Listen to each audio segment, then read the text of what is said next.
ينهري بس ياخذ مدة أطول، ونسوي معه رز وياخذ مدة أطول.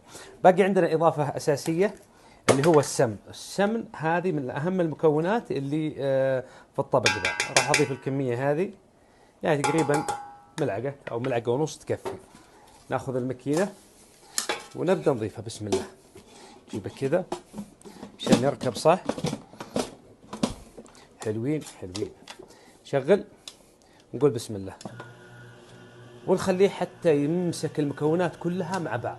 كذا بعد مرور 15 دقيقة على نار صغيرة القدر خلصنا من، ما شاء الله تبارك الله. حلوين. طلع المكنة هذه. ايوه هذا هو اللي نبيه. شوف كذا كتلة متكاملة. يا سلام. هيا على صحن التقديم. ناخذ العرسي وننزله. ما شاء الله تبارك الله. هذا بس نجيبه كذا شوي. ايوه ايوه. حلوين حلوين حلوين. عندي هنا سمن راح نضيفه في النص، وعندي هنا برضو إدام إذا حبيتوا. ممكن نضيف السمن في الأطراف عاد على حسب التقديم.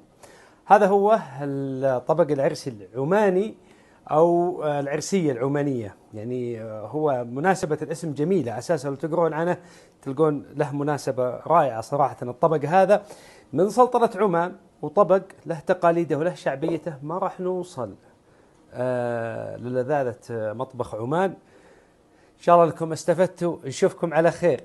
سلام.